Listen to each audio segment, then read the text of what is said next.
आगे बढ़ते हुए आपको बताएं कि इस वक्त शायकीन क्रिकेट की बड़ी तादाद नेशनल स्टेडियम के बाहर भी मौजूद है। लोग कतार बनाकर स्टेडियम में अब भी दाखिल हो रहे हैं। पाकिस्तान में चैंपियंस ट्रॉफी के शानदार इनेकाद पर शायकीन का जोशो खरोश बढ़ गया। इस हवाले से जानते हैं अपनी नुमाइंदे दुआ गफ्फार से, जो स्टेडियम के बाहर इस वक्त मौजूद है। जी दुआ, बताइएगा।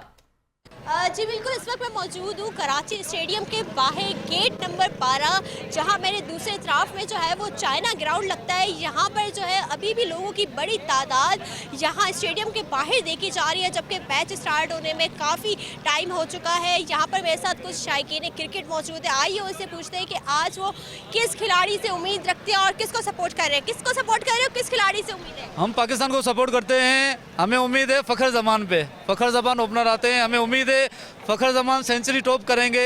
हमें पूरा फ़खर ज़मान पे भरोसा है। अच्छा, मुझे आप बताइएगा, आप किसको सपोर्ट कर रहे हैं और कौन सा खिलाड़ी आज अच्छा खेलेगा? मुझे जिससे उम्मीद है वो फ़खर ज़मान, क्योंकि जब भी एक इंपॉर्टेंट मैच पाकिस्तान के लिए होता है तो फ़खर ज़मान हमेशा एक अच्छा परफॉर्म करते हैं। तो हमें फ़खर ज़मान और बाबर आजम सबसे उम्मीद है, सब अच्छा खेले, पाकिस्तान को जीता है, इंशाल्लाह जीतेगा आज पाकिस्तान। अच्छा, ये शायकीन पाकिस्तान जो है बड़े पुरजोश नजर आ रहे हैं। इनसे कहते हैं कि मेरे साथ मिलकर एक बार पाकिस्तान का नारा लगा दे, पाकिस्तान जिंदाबाद।